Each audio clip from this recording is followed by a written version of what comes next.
Hello everyone. तो जैसा कि हमारा जेई एडवांस 2025 का पेपर खत्म हो चुका है, अब हम बात करते हैं नेक्स्ट ईयर एग्जाम्स की, जैसे कि JEE advance 2026, JEE advance 2027 and so on. तो इस टाइम पे आप 11th क्लास में भी हो सकते हैं, 12th क्लास में भी हो सकते हैं और ड्रॉपर बैच में भी हो सकते हैं। हो सकता है आपने अभी अभी अपनी प्रिपरेशन इन एग्जाम्स के लिए शुरू करी हो।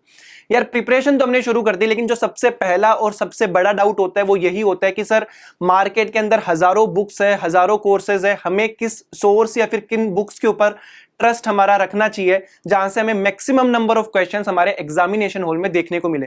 और बहुत ही ज्यादा वैलिड पॉइंट भी है, क्योंकि जितने ज्यादा क्वेश्चन से आप फेमिलियर होंगे एग्जामिनेशन हॉल के अंदर, उतना ही ज्यादा आपका कॉन्फिडेंस वहां पे बूस्ट होने वाला है और उतना ही अच्छा वहां पे परफॉर्म करके आने वाले हैं एंड नो डाउट आपको उतने ही अच्छे मार्क्स वहां पे मिलने वाले हैं। तो अगर आपका भी यही सेम डाउट है तो आज की वीडियो आपके लिए काफी ज्यादा हेल्पफुल होने वाली है। मैं बात कर रहा हूं हमारे आकाश इंस्टीट्यूट के टारगेट मॉड्यूल्स एंड जो हमारे एग्जाम्स है जैसे कि एफटीएस, यहां से कितने ज्यादा क्वेश्चंस हमारे एज इट इज या फिर कितने ज्यादा सिमिलर क्वेश्चंस हमें जेई एडवांस के एग्जाम के अंदर देखने को मिलते हैं। तो सबसे पहले हम बात करते हैं हमारे जेई एडवांस 2025 के एग्जाम की, कि उसी एग्जाम के अंदर आपको कितने सारे क्वेश्चंस ऐसे थे जो हमारे टारगेट एंड एफटीएस से बहुत ज्यादा सिमिलर थे। Okay, so first of all the first question is, तो ये हमारा है क्वेश्चन नंबर 16 पेपर 2 का। मैं मैथमेटिक्स के लिए बात कर रहा हूं। तो पहला जो क्वेश्चन है, if alpha is equal to integration from 1/2 to 2 tan inverse x upon 2x square minus 3x plus 2 dx। तो बेसिकली ये आपको अल्फा गिवन था और आपको पूछा था √7 tan 2 अल्फा √7 अपॉन पाई। अब हमारा जो सोर्स कहता है वो क्या कहता है कि टारगेट 4 जो हमारा 12th क्लास का है, पेज नंबर 94 पे जो क्वेश्चन नंबर 13 है, वो क्या कहता है, वो ये कहता है कि the value of integration from 1/2 to 2। देखो यहां पे भी आपके पास में लिमिट 1/2 से 2 थी, यहां पे भी आपके पास में लिमिट सेम है 1/2 से 2। tan इनवर्स एक्स, न्यूमरेटर भी आपका सेम है, डिनोमिनेटर में आपको एक क्वाड्रेटिक एक्सप्रेशन गिवन है 2x square minus 3x plus 2, और यहां पे भी आपको एक क्वाड्रेटिक एक्सप्रेशन गिवन है that is x square minus x plus 1। मतलब कि इस क्वेश्चन के अंदर बस ये जो कोफिशिएंट है बस वही यहां पे चेंज हो रहे हैं, वो भी सिर्फ क्वाड्रेटिक एक्सप्रेशन के अंदर। बाकी आपके पास में एज इट इज क्वेश्चन है, ये आपको लैम्डा गिवन है, ये आपको अल्फा गिवन है। आपने एक बार अल्फा या लैम्डा की वैल्यू निकाल ली, उसके बाद तो फिर वो चाहे कुछ भी आपसे वैल्यू पूछे आप इजीली फाइंड आउट कर ही सकते हो। तो जिस अप्रोच से हम इस वाले क्वेश्चन को सोल्व करने वाले हैं, उसी अप्रोच से हम इस क्वेश्चन को भी तो एग्जामिनेशन हॉल में सोल्व कर सकते हैं। इसका मतलब कि अगर आप एग्जाम से पहले इस टाइप का क्वेश्चन सोल्व करके जाते हैं तो फॉर श्योर आप एग्जाम के अंदर ये वाला क्वेश्चन नो डाउट एकदम सही करके आने वाले हो, इस चीज की फुल गारंटी है। मतलब कि अगर आप इस टाइप का क्वेश्चन करके जाएंगे तो आपको एग्जैक्टली सेम टाइप का क्वेश्चन है, बस यहाँ पे कोफिशिएंट आपके डिफरेंट है। Let's move to the next question. Next question क्या कहता है, let R denote the set of all real numbers, define the function f from R to R by fx is equal to 2 minus 2x square minus x square sine 1/x if x is not equal to 0 and 2 when x is equal to 0। तो आपसे पूछा गया था maximum value के ऊपर बात हुई थी, लोकल मिनिमा लोकल मैक्सिमा, और फिर हमसे बात हुई थी कि डिफरेंशिएबल है कि नहीं है at point x is equal to 0, और दो ऑप्शन और भी हमारे पास में थे। वैसे भी ये वाला क्वेश्चन काफी ज्यादा इंटरेस्टिंग क्वेश्चन था। देखो जब आपने ये वाला क्वेश्चन सोल्व किया होगा तो आपका 0 के ऊपर नो डाउट ये लोकल मैक्सिमा आपके पास में आ रहा होगा, है ना। तो बेसिकली डी ऑप्शन तो आपका गलत हो गया, क्योंकि ये लोकल मिनिमा की बात करता है। आपका ग्राफ जो बन रहा होगा वो कुछ यहाँ पे आपका मैक्सिमा आ रहा होगा, क्योंकि f'0 माइनस जो था वो आपका पॉजिटिव था, f'0 प्लस जो था वो आपका नेगेटिव था। इट मींस और x इज इक्वल टू 0 पे ये आपका डिफरेंशिएबल था, तो आपका ऑप्शन ए भी यहाँ पे गलत हो जाता है ना। ऑप्शन ए भी हमारे यहाँ पे गलत हो गया। कुछ इस टाइप का हमारे पास में ये कर्व हमें मिलने वाला था, मतलब कि 0 के ऊपर आपको लोकल मैक्सिमा मिल रहा था। ठीक है, तो यहां से ए और डी ऑप्शन तो गलत हो गए। अब जो इंटरेस्टिंग पार्ट था ना वो इस टर्म की वजह से था, x square sine 1/x। x square sine 1/x का ग्राफ ओसिलेट करता है 0 के पास में, और वो इस तरीके से ओसिलेट करता है कि आप यहां पे कोई भी डेल्टा अगर आप बात कर रहे हो कि 0 से डेल्टा के बीच में वो इंक्रीजिंग है या डिक्रीजिंग है, तो उसके लिए डेल्टा/2 मिल जाएगा जो उसके बिहेवियर से अपोजिट शो करेगा, है ना। ना तो वहां पे वो मैक्सिमम होगा ना वो मिनिमम होगा, मतलब कि हम उसके मोनोटोनिसिटी की बात नहीं कर सकते। इस वजह से काफी लोगों का ऑप्शन बी यहाँ पे गलत हुआ था, जो काफी लोगों ने टिक मार्क किया था। इट मींस ऑप्शन सी जो है वो आपका इस क्वेश्चन के अंदर सही होने वाला है। अब ये सारी की सारी प्रॉब्लम जो है या फिर ये क्वेश्चन इतना इंटरेस्टिंग किस टर्म की वजह से, वो है एक्स स्क्वायर साइन 1/x। बाकी तो सब एज इट इज आप जैसे बाकी क्वेश्चंस करते हो रेगुलर क्वेश्चन, उन्हीं की हेल्प से हम सोल्व कर सकते हैं। But x square sine 1/x जब इस क्वेश्चन के अंदर इंट्रोड्यूस हुआ तो उसकी वजह से हमें ये वाला कॉन्सेप्ट देखने को मिला, जिसकी वजह से काफी लोगों का ये क्वेश्चन गलत भी हुआ। तो अगर हम इस वाली टर्म से डील कर लें, अगर इस वाली टर्म से हम डील कर लें ऐसा क्वेश्चन हमारा पहले किया हुआ हो जब हम जहां पे इस टर्म से डील कर रहे हैं, तो एग्जामिनेशन हॉल में फिर इस वाले क्वेश्चन को भी आप पक्का सही करके आने वाले हो। अब हमारा सोर्स क्या कहता है वो देखो, सिमिलर क्वेश्चन हमारा 12th क्लास में टारगेट 3 में पेज नंबर 59 पे क्वेश्चन नंबर 55 जो है, देखो आपको सेम इसी टर्म से डील करना है, एक्स स्क्वायर साइन 1/x। इस टर्म के अलावा जितना भी आपका बड़ा एक्सप्रेशन है वो एक रेगुलर क्वेश्चन में कन्वर्ट होता है, आप इजीली उनको कर सकते हो, बट जहां पे हम बात कर रहे हैं एक्स स्क्वायर साइन 1/x की, उसी वजह से ये क्वेश्चन इतना इंटरेस्टिंग था। इट मींस अगर आप इस वाले एक्सप्रेशन से डील ऑलरेडी करके जा रहे हो तो एग्जामिनेशन हॉल में आप नो डाउट उस वाले क्वेश्चन को सोल्व करोगे ही करोगे। Okay, let's move to the next question. Next question हमारे पास में है कि alpha is equal to 1 upon sine 60 degree into sine 61 degree plus 1 upon sine 62 degree into sine 63 degree and so on. Last time हमारे पास में 1 upon sine 118 degree into sine 119 degree. ठीक है, तो बेसिकली आपको यहाँ पे क्या करना था, आपको यहाँ पे साइन 1 डिग्री से मल्टीप्लाई दोनों साइड में करना था, साइन 1 डिग्री, और यहां पे भी आपको क्या करना था, इसको पूरे को साइन 1 डिग्री से मल्टीप्लाई करना था, है ना। अब न्यूमरेटर में हर टर्म के पास में साइन 1 डिग्री है, साइन 1 डिग्री को आप लिख सकते हो sine 61 degree minus 60 degree, sine 63 degree minus 62 degree, इस तरीके से। और फिर आपको यहाँ पे साइन a माइनस बी का फॉर्मूला ओपन करना था। लास्ट में आपके पास में एक टेलीस्कोपिक सीरीज बनती जिससे सारी की सारी टर्म्स कैंसिल आउट हो जाती फर्स्ट और लास्ट टर्म को छोड़ के। तो ये क्वेश्चन हम इजीली सोल्व कर सकते थे। अब हमारा सोर्स का क्वेश्चन क्या कहता है, सिमिलर क्वेश्चन हमारे टारगेट 6 में 11th क्लास के अंदर पेज नंबर 218 पे जो क्वेश्चन नंबर 3 है, देखो एज इट इज आपके पास में क्वेश्चन है, इवन ये वाला टफर साइड में। अगर आप इस टाइप के क्वेश्चन देखो, यहाँ पे आपको summation k is equal to 1 to 13 आप 1 by 1 यहाँ पे वैल्यूज पुट करेंगे, उस सीरीज के अंदर कन्वर्ट करोगे, फिर आप एनालाइज करोगे कि अच्छा आप यहाँ पे इसको इस तरीके से सोल्व कर सकते हो। तो अगर आप इस टाइप का क्वेश्चन या फिर इस टाइप का क्वेश्चन जहां पे आपके पास में है summation from n is equal to 1 to 6 1 upon sine theta plus n minus 1 into pi by 4 into sine theta plus n pi by 4, अगर आप इस टाइप का क्वेश्चन सोल्व करके जा रहे हो, ये इवन टफर साइड का क्वेश्चन है, अगर आप इस टाइप का क्वेश्चन सोल्व करके जा रहे हो तो इस टाइप के क्वेश्चन तो आप फॉर श्योर सही करके आ ही जाओगे एग्जाम में। इसलिए मैं कह रहा हूं कि इतना ज्यादा ट्रस्टवर्दी सोर्स है, अगर आपने ये वाले क्वेश्चन सोल्व कर लिए जो हमारे सोर्स के अंदर गिवन थे, तो आप इजीली एडवांस वाले जो 2025 के जो क्वेश्चन थे अभी हम उनके ऊपर डिस्कशन कर रहे हैं, वो भी आप इजीली सोल्व कर लोगे। So the next question is, let R denote the set of all real numbers, let f is a function from R to R, g is a function from R to 0,4, be functions defined by fx is equal to log base e x square plus 2x plus 4 and gx is equal to 4 upon 1 plus e to the power minus 2x. Define the composite function f o g inverse by f o g inverse x, that is f of g inverse x. तो basically हम यहाँ पे composite function की बात कर रहे हैं, but f o g x की बात नहीं कर रहे हैं, f of g inverse x की बात कर रहे हैं। ठीक है, where g inverse is the inverse of function g, then the value of derivative of composite function f o g inverse at x is equal to 2। तो basically आपको करना क्या था इस क्वेश्चन में, आपको करना ये था कि सबसे पहले आपको जो g फंक्शन गिवन है उसके लिए आप g इनवर्स निकालो। g इनवर्स निकालोगे तो आपके पास में एक फंक्शन, नया फंक्शन आने वाला है। अब वहां से आप एक कॉम्पोजिट फंक्शन फाइंड आउट करोगे f o g inverse x। जैसे ही आपने वो फाइंड आउट कर लिया f o g inverse x, let's say वो आपका एक hx फंक्शन है। अब hx फंक्शन को आपको एक बार डेरिवेट करना है। आपको क्या करना है, उसको एक बार आपको डेरिवेटिव उसका फाइंड आउट करना है और फिर उसकी x इज इक्वल टू 2 पे वैल्यू निकालनी है। ये हमारी प्रोसेस थी। हमारे सोर्स का क्वेश्चन क्या कहता है वो देखो, दिस इज एफटीएस के अंदर आया हुआ हमारा एक क्वेश्चन है। वो क्या है कि consider a function f from minus pi by 2 to pi by 2 to r as fx आपको एक फंक्शन गिवन है sin x plus e to the power 10x and gx एक फंक्शन गिवन है f इनवर्स x। ठीक है, f inverse x। तो basically gx को निकालने के लिए आपको क्या करना पड़ेगा, fx का इनवर्स फाइंड आउट करना पड़ेगा, जो कि आपको इस क्वेश्चन के अंदर भी करना पड़ रहा था। ठीक है, f इनवर्स x आपने जैसे ही फाइंड आउट कर लिया वो आपका gx बना। अब gx को भी आपको एक बार डिफरेंशिएट करना पड़ेगा, तो आप g डैश x निकालोगे, जैसा कि आपको यहां पे भी करना पड़ा था। f ओ g इनवर्स x का आपको क्या करना था, डेरिवेटिव फाइंड आउट करना था। तो बेसिकली आपको gx को भी एक बार डेरिवेटिव फाइंड आउट करना पड़ेगा, फिर आपको x इज इक्वल टू 1 पे उसकी वैल्यू निकालनी पड़ेगी। तो ऑलमोस्ट सिमिलर आपका यहाँ पे कॉन्सेप्ट अप्लाई हो रहा है, बस यहाँ पे आपको कॉम्पोजिट फंक्शन के लिए नहीं बोला गया। तो वैसे भी कॉम्पोजिट फंक्शन तो आप बहुत इजीली फाइंड आउट कर ही सकते हो। तो अगर आप इस टाइप के क्वेश्चन सोल्व करके जा रहे हो तो एडवांस के एग्जाम में आप इस टाइप के क्वेश्चन भी इजीली सोल्व कर लेंगे।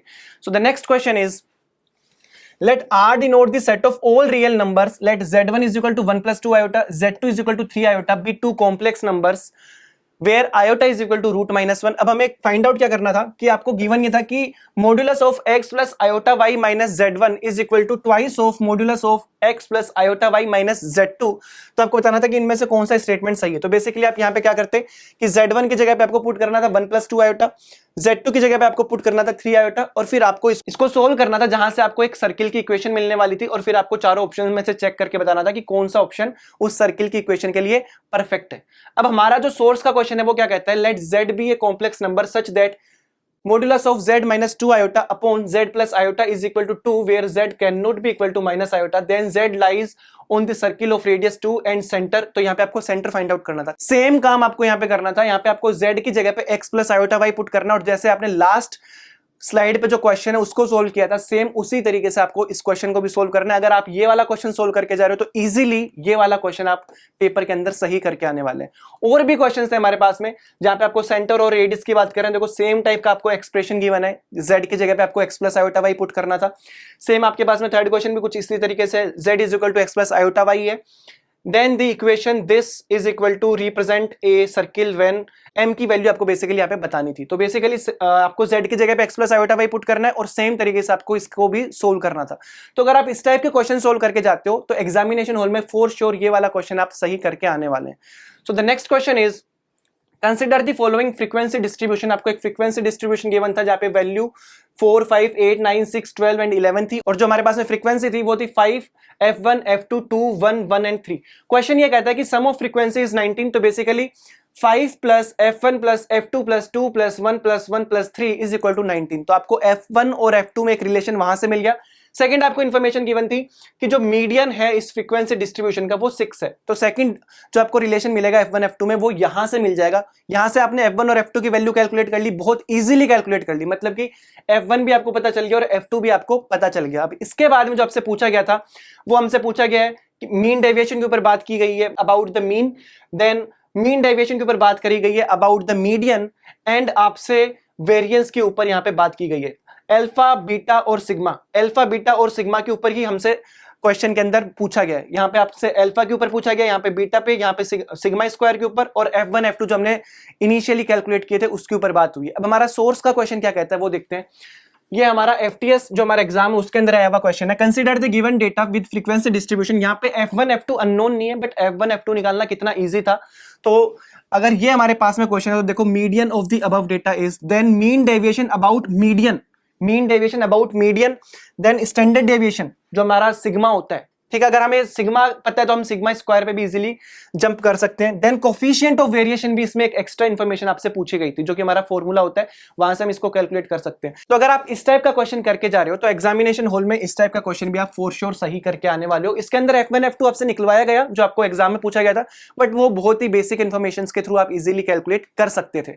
Now the next question is let n denote the set of all natural numbers and z denote the set of all integers. Consider the function f from natural number to integers and g जो आपका function है that is from z to n defined by fn is equal to n plus 1 upon 2 जब आपका n odd है and 4 minus n upon 2 जब आपका n even है। Similarly आपने gn को भी इसी तरीके से डिफाइन कर रखा है। Define g of f of n, that is आपका जो आपको कंपोजिट फंक्शन की प्रॉपर्टी होती है। बेसिकली यहाँ पे एक कंपोजिट फंक्शन के ऊपर बात कर रहे हैं। And f of g of n is equal to f of gn, यहाँ पे भी आपको कंपोजिट फंक्शन के ऊपर बात कर रहे हैं। For all n belongs to z then which of the following statement is are true. तो बेसिकली जो g ऑफ fx है और f ऑफ gx है उसके ऊपर यहाँ पे बात करी गई है कि क्या g o f आपका वो 1 1 और 1 2 होगा या नहीं होगा। सिमिलरली जो आपका f o g है वो क्या 1 1 और 1 2 होगा या फिर नहीं होगा। इसी तरीके से यहाँ पे बात की गई है g पे और f के ऊपर। तो अगर बेसिकली अगर हमारे पास में हमने fx ऐसे डिफाइन कर दिया, gx हमने ऐसे डिफाइन कर दिया और फिर हमें f ऑफ gx निकाल के 1 1 1 2 की ऊपर अगर बात की जाए तो ये वाला क्वेश्चन हमें अभी तक वैसा ही दिख रहा है। अब हम बात करते हैं हमारे सोर्स के ऊपर। सिमिलर टाइप का क्वेश्चन हमारे पास में है 12th क्लास में टारगेट 1 के अंदर पेज नंबर 40 पे क्वेश्चन नंबर 65। वो क्या कहता है, यहाँ पे आपने fx को डिफाइन किया इस तरीके से, देन आपने gx को डिफाइन किया इस तरीके से, फिर हम बात कर रहे हैं g o f के ऊपर, मतलब g ऑफ fx के ऊपर, कंपोजिट फंक्शन के ऊपर, क्या वो 1 1 है या ऑन टू है या फिर कौन सी प्रॉपर्टी वो शो कर रहा है। सेम टाइप का क्वेश्चन आपका, सेम टाइप का क्वेश्चन है। सिमिलरली नेक्स्ट क्वेश्चन भी हमारा कुछ इसी तरीके से fx हमने डिफाइन कर दिया, gx हमने डिफाइन कर दिया। अब हम बात कर रहे हैं f ऑफ g के ऊपर कि क्या वो 1 1 होगा या ऑन टू होगा। तो सेम टाइप के क्वेश्चन, अगर आप इस टाइप के क्वेश्चन करके जा रहे हैं तो एग्जामिनेशन हॉल में आप इस टाइप के क्वेश्चन भी इजिली सोल्व कर लेंगे। चलो let's move to the next question. Let alpha and beta be the real numbers such that limit x tends to 0 1 upon x cube alpha upon 2 integration from 0 to x 1 upon 1 minus t square dt plus beta x cos x is equal to 2। तो फिर हमसे alpha plus beta की value पूछी गई। तो देखो इस question को करने के लिए आपके पास में दो अप्रोच तो आपको सीधे सीधे दिख रही है कि ये अगर आप यहाँ पे x टेंड्स टू 0, आप x के लिए अगर 0 पुट करते हो तो ये आपका 0.0 की फॉर्म बन रही है, मतलब आप यहाँ पे आप l'Hopital रूल लगा सकते हो, बट इसका ड्रॉबैक ये था कि यहाँ पे आपको 3 बार डिफरेंशिएट करना पड़ता। सेकंड अप्रोच ये है कि आप इसको इजीली एक्सपेंशन के थ्रू भी सोल्व कर सकते हो। अब हमारा सोर्स का क्वेश्चन क्या कहता है? सोर्स का क्वेश्चन ये कहता है कि 12th क्लास में टारगेट 4 में पेज नंबर 99 पे क्वेश्चन नंबर 74 ये कहता है कि fx is equal to integration from 0 to x t plus sine 1 minus e to the power t dt then f of x upon x cube, जहां पे limit x tends to 0 है, इसकी आपको value बतानी। सेम टाइप का question देखो, यहाँ पे भी आपके पास 1 अपॉन x क्यूब है, यहाँ पे भी 1 अपॉन x क्यूब है, fx आपको इस तरीके से डिफाइन कर रखा है, यहाँ पे अगर आप fx की बात करोगे तो वो आपका ये वाला फंक्शन हो गया। सेम तरीके से आपको इसको भी सोल्व करना है, तो आप यहाँ पे भी इजीली आप l'Hopital लगा के कर सकते हो या फिर इसको आप एक्सपेंशन की हेल्प से कर सकते हो। अगर आप ये वाला क्वेश्चन करके जा रहे हो तो फॉर श्योर आप एग्जाम के अंदर ये वाला क्वेश्चन इजीली कर सकते हो और वो भी सही कर सकते हो। Okay, let's move to the next question. यहाँ पे हमारे पास में आई जो मैट्रिक्स है दैट इज 1 0 0 1 और फिर पी मैट्रिक्स गिवन है, क्यू मैट्रिक्स गिवन है for some non zero real numbers x y and z for which there is a 2 cross 2 matrix R with all entries being non zero real numbers such that QR is equal to RP। जब हम बात करते हैं QR is equal to RP type के matrix की, यहाँ पे given है QR is equal to RP, आपको क्या करना था? आपको प्री मल्टीप्लाई करना है यहाँ पे R इनवर्स से। R इनवर्स से अगर मैं यहाँ पे प्री मल्टीप्लाई कर दूं तो मुझे क्या मिलेगा? P is equal to R inverse QR, जो कि मेरे पास में सिमिलर मैट्रिक्स होता है। और अगर आपने एक बार फाइंड आउट कर लिया कि सिमिलर मैट्रिक्स है तो बहुत इजीली उसकी प्रॉपर्टी की हेल्प से आप इस क्वेश्चन को सोल्व कर सकते हो। अब हमारे सोर्स के अंदर क्या गिवन है एक बार उसके ऊपर भी देख लेते हैं। सोर्स में आपको सिमिलर मैट्रिसेस डिफाइन कर रखा था। सिमिलर मैट्रिसेस क्या होता है? बेसिकली सिंपली वही वाली बात है कि B is equal to P inverse AP, तो ये आपका सिमिलर मैट्रिक्स होता है। फिर इसकी प्रॉपर्टीज आप इजीली, अगर आपने ये वाला थ्योरी पढ़ रखी है, अगर आपने ये वाला थ्योरेटिकल पार्ट कवर कर रखा है तो इजीली आप इस क्वेश्चन को सोल्व कर सकते हो। Yes, okay, let's move to the next question. A factory has a total of 3 manufacturing units M1, M2 and M3 which produce bulbs independent of each other. The units M1, M2 and M3 produce bulbs in proportions of 2:2:1. यहाँ पे आपको proportions दिए हुए थे 2:2:1 and then it is known that 20% of the bulbs produced in the factory are defective. ये आपको पता है कि 20% जो bulbs हैं पूरी फैक्ट्री में वो जो प्रोड्यूस हो रहे हैं वो डिफेक्टिव है। उसके बाद में it is also known that of all the bulbs produced bye M1 जितने भी प्रोड्यूस कर रहा है उसमें से 15% डिफेक्टिव है। Apart from this suppose that if a randomly chosen bulb produced in the factory is found to be defective, अगर randomly chosen bulb आपका डिफेक्टिव है तो प्रोबेबिलिटी इस चीज की कि वो प्रोड्यूस किया है M2 ने 2/5 है। तो उसके बाद में आपसे पूछा गया था कि bulb is chosen randomly from the bulbs produced by M3, तो आपको ये बताना था कि then the probability that it is defective is. अब इसी टाइप के क्वेश्चंस आपको हमारे सोर्स के अंदर देखने को मिलेंगे और कितने सारे क्वेश्चंस मिलेंगे। सिमिलर क्वेश्चन आपका टारगेट 6 में जो कि 12th क्लास की है और ये आपका page number 123। A person goes to his office by using different means of transport. Basically ये it is known that probabilities that he will come by train, bus and scooter. यहाँ पे आपको M1, M2, M3 given था, यहाँ पे आपको train, bus and scooter की help से इन्होंने डिनोट की है। बाय कार रिस्पेक्टिवली, अच्छा कार भी यहाँ पे फोर्थ फैक्टर भी आपका यहाँ पे इंक्लूड हो रहा है रिस्पेक्टिवली। ये आपको प्रोबेबिलिटी गिवन है। The probabilities that he will be late, वहां पे डिफेक्टिव की बात हो रही थी, यहाँ पे लेट होने की बात हो रही है। If he comes by train, bus, scooter and car respectively on one day when he reaches office he is late, वहां पे बात थी कि जब वो डिफेक्टिव निकल रहा है उस चीज की आपसे प्रोबेबिलिटी आपको गिवन थी। जब वो डिफेक्टिव निकल रहा है that it was produced by M2 is 2/5, यहाँ पे M2 के लिए आपको प्रोबेबिलिटी गिवन थी, यहाँ से आपको वो पूछा गया है कि वो ट्रेन से आ रहा है, तो इस चीज की आपको बेसिकली प्रोबेबिलिटी बतानी। तो अगर आप इस टाइप के क्वेश्चन करके जा रहे हैं, सिमिलरली नेक्स्ट क्वेश्चन भी आपके पास में कुछ इसी तरीके से कि आपको फैक्ट्री के अंदर 2 प्लांट्स T1 एंड T2 के ऊपर बात की गई है, जहां पे वो कुछ डिफेक्टिव पीसेस पे ही बात की गई है। 7% of computers produced in factory turn out to be defective. Same concept के आपके पास में क्वेश्चन है। इवन नेक्स्ट क्वेश्चन भी जो आपका वो भी आपका सेम कॉन्सेप्ट के ऊपर ही है। तो जब आप इस टाइप के क्वेश्चन सोल्व करके जाते हो तो एग्जामिनेशन हॉल में जो आपके ये वाले क्वेश्चंस है आप इजीली सोल्व करके आ सकते हो। Next question is let A0, A1, A2 till A23 be real numbers such that 1 plus 2/5x to the whole power 23 is equal to summation from I is equal to 0 to 23 ai x to the power I. For every real number x, let AR be the largest among the numbers AJ for 0 is less than equal to J is less than equal to 23, then the value of R is। तो basically यहाँ पे largest की बात हो रही है, greatest term की बात हो रही है अगर आपको पता चले तो सोर्स में हमारे पास में जो क्वेश्चन था the greatest term in the expansion of 3 minus 5x to the whole power 15 के ऊपर बात हो रही है at x is equal to 1/5। तो जो फॉर्मूला आप यहाँ पे अप्लाई करने वाले हो सेम फॉर्मूले से वाला क्वेश्चन इजीली सोल्व हो जाएगा। ठीक है, ग्रेटेस्ट टर्म फाइंड आउट करने का आपके पास में फॉर्मूला है जो जिसकी हेल्प से आप ये वाला क्वेश्चन करते टारगेट के अंदर, उसी हेल्प से आप ये वाला क्वेश्चन भी इजीली सोल्व कर सकते हैं। इवन इसके आगे भी आपके पास में क्वेश्चन है कि find the greatest term in the expansion of 2 + 3x to the power 9 when x is equal to 3/2 and similarly find numerically the greatest term in the expansion of 4 - 3x to the power 7 when x is equal to 2/3। तो अगर आप ये तीन question भी अगर आप solve करके जाते हो, इनमें से अगर आपने एक भी क्वेश्चन सोल्व किया होता तो इजीली आप जो एग्जाम के अंदर ये वाला क्वेश्चन है वो इजीली आप सोल्व करके आते हो और सही सोल्व करके आप आते हैं। Okay, so the next question is for all x is greater than 0 let y1x y2x and y3x be the function satisfying। ये आपको तीन अलग अलग डिफरेंशियल इक्वेशन गिवन है। ठीक है, तीन अलग अलग आपको डिफरेंशियल इक्वेशन गिवन है। तो बेसिकली आप इसको वेरिएबल सेपरेबल से बहुत इजीली सोल्व कर सकते हो। अगर मैं कह रहा हूं कि आपको एक सोल्व करनी आती है तो आप इजीली सेकंड वाली भी सोल्व कर लोगे, आप इजीली थर्ड वाली भी सोल्व कर लोगे सेम मेथड से। ठीक है, उसके बाद में जब आपने y1 y2 y3 की वैल्यू निकाल ली तो फिर तो उससे रिलेटेड कुछ भी इंफॉर्मेशन निकलवा लो, आप इजीली उसको सोल्व कर सकते हो।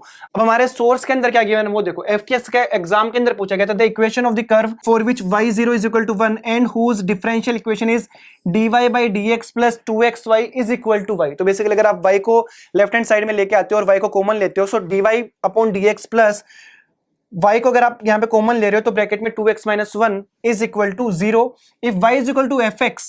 ये अगर आपका fx यहाँ पे सॉल्यूशन है where y is greater than 0 the value of f of 2 is equal to. तो बेसिकली अगर आपने ये वाला क्वेश्चन सोल्व कर लिया तो ये वाला भी आप इजीली सोल्व कर लोगे। ठीक है, अगर आपको एक इक्वेशन सोल्व करनी आती तो आप इजीली तीनों इक्वेशन सोल्व कर सकते हो। ठीक है, ये बस इसको लेंथी बना रखा है, अदरवाइज कॉन्सेप्ट आपका एक इक्वेशन के अंदर ही समझ में आ जाएगा। ठीक है, तो अगर आप इस टाइप के क्वेश्चन करके जाते हो तो फॉर श्योर ये वाले क्वेश्चन भी आप इजीली एग्जामिनेशन हॉल में सही करके आने वाले हो। Let's move to the next question. Let S be the set of all 7-digit numbers that can be formed using the digits 0, 1 and 2. For example, 2210222 in S but 0210222 is not in S. Then the number of elements X in S such that at least one of the digits 0 and 1 appears exactly twice. At least आपका जो 0 या फिर 1 है उसमें से एक digit आए वो भी एग्जैक्टली दो बार।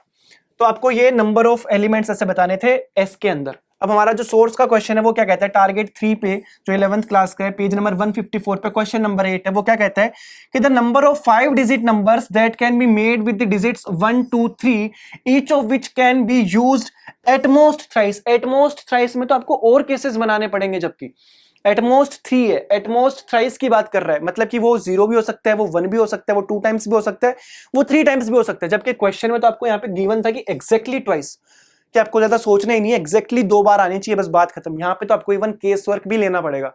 तो अगर आप इस टाइप का क्वेश्चन करके जा रहे हो तो फॉर ये तो पक्का आप इजीली सोल्व करके आ जाओगे, इजीली आप सही सोल्व करके आ जाओगे अगर आप इस टाइप के क्वेश्चन पहले से सोल्व करके जाते हो एग्जामिनेशन हॉल के अंदर। इसीलिए मैं कह रहा हूं कि ये वाला जो सोर्स है बहुत ज्यादा ट्रस्टवर्दी है। अगर आप ये सारे के सारे क्वेश्चन सोल्व करके जा रहे हो तो आप इजीली एग्जामिनेशन हॉल में बहुत अच्छा परफॉर्म करके आने वाले हो। Let's move to the next question. ये हमारा क्वेश्चन नंबर 9 है पेपर 2 का। Let yx be the solution of the differential equation x square dy by dx plus xy is equal to x square plus y square where x is greater than 1 by e। तो बस एक बार आपने solution निकाल लिया उसके बाद तो फिर वो कुछ भी मैनिपुलेशंस के थ्रू आपसे पूछ सकते हैं।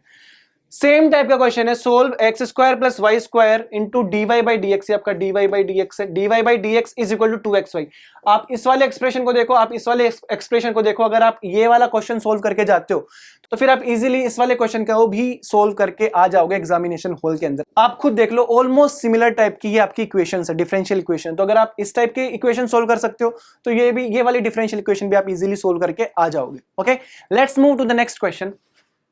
Let R denote the set of all real numbers, then the area of the region। अच्छा, किस चीज का आपको एरिया निकालना है? X is greater than 0, Y is greater than 1 by X। Y is greater than 1 by X मतलब आपका यहाँ पे हाइपरबोला की बात कर रहे हैं, रेक्टेंगुलर हाइपरबोला। उसके बाद में एक स्ट्रेट लाइन है और एक स्ट्रेट लाइन ही है। अब हमारा सोर्स का क्वेश्चन क्या कहता है, बेसिकली इसमें आपको फाइंड आउट क्या करना है कि रेक्टेंगुलर हाइपरबोला है, उसको कहीं ना कहीं दो स्ट्रेट लाइंस कहीं पे इंटरसेक्ट कर रही होगी और इनके बीच का जो बाउंडेड रीजन है उसका आपको एरिया निकालना था। हमारा क्वेश्चन क्या कहता है, टारगेट 5 में 11th क्लास के section A page number 26 question 3 वो ये है कि the area bounded by the curves y is equal to this. देखो ये मोड जब खुलेगा तो यहाँ पे भी आपको मल्टीपल स्ट्रेट लाइंस देखने को मिलने वाली है, ठीक है। और y is equal to 5 upon mod x मतलब कि y is equal to 5 upon x और y is equal to 5 upon minus x, है ना। x के अलग अलग वैल्यूज के लिए आपको यहां से वैल्यूज मिलेंगी, x के अलग अलग वैल्यूज के लिए आपको यहाँ पे डिफरेंट डिफरेंट कर्व्स मिलेंगे। तो ये वाला अगर क्वेश्चन आपने सोल्व कर लिया, अगर आप ये वाला क्वेश्चन पहले से सोल्व करके जा रहे हो तो आप इजीली इस टाइप के क्वेश्चन भी एग्जामिनेशन हॉल में सोल्व कर लोगे, वहां पे भी आप अच्छा स्कोर कर सकते हो अगर आप इस टाइप के क्वेश्चन पहले से लगा के जाते हो तो। Okay, let's move to the next question. हमारे पास में नेक्स्ट क्वेश्चन है, 3 students S1, S2 and S3 are given a problem to solve, consider the following events. U जो इवेंट है वो ये कहता है कि at least one of S1 and S2 and S3 can solve the problem. Similarly जो आपका V है वो इवेंट कहता है कि S1 can solve the problem given that neither S2 और S3 can solve the problem. इसी तरीके से आपको W में भी एक कंडीशन गिवन है और T के लिए भी आपको एक कंडीशन गिवन है। इसके अलावा for any event E let PE denote the probability of E। तो बेसिकली जब मैं बात कर रहा हूं P ऑफ V की, तो basically probability of event V की ही यहाँ पे बात हो रही है, ठीक है। अब यहाँ पे आपको U के लिए प्रोबेबिलिटी गिवन है, V के लिए भी गिवन है, W के लिए भी गिवन है और लास्ट में आपसे T के लिए प्रोबेबिलिटी पूछ ली, ठीक है। सिमिलर काइंड का क्वेश्चन आपको मिलने वाला है हमारे टारगेट के सोर्स में। सिमिलर टाइप का क्वेश्चन है आपका 12th क्लास के टारगेट 6 में पेज 174 पे क्वेश्चन नंबर 8। वो क्या कहता है वो क्वेश्चन कि let E and F be two independent events, the probability that exactly one of them occurs is 11/25। Exactly one of them occurs, ठीक है, and the probability of one of them occurring is 2/25. if P of T denotes the probability of occurrence of the event T, then आपसे E और F के ऊपर probability के लिए बात की गई। तो अगर आप इस टाइप का क्वेश्चन करके जा रहे हो तो similar kind of question, not exactly but similar type का क्वेश्चन आपको यहाँ पे देखने को मिलता है। तो ये वाले क्वेश्चन भी आप वहां पे अटेम्प्ट कर सकते हो और अच्छा स्कोर कर सकते हो। Okay, so that's all about today's video. Thank you so much everyone. I hope आपको समझ में आया होगा कि ये काफी ट्रस्टवर्दी सोर्स है। अगर आप ये वाले क्वेश्चन सोल्व करके जाते हो तो आपको एग्जामिनेशन हॉल में जरूर फेमिलियर क्वेश्चंस देखने को मिलने वाले हैं। बाकी बेस्ट ऑफ लक एवरीवन जिनका भी एग्जाम नेक्स्ट ईयर 26 में या फिर जो भी 27 के लिए प्रिपेयर कर रहे हैं। Thank you so much.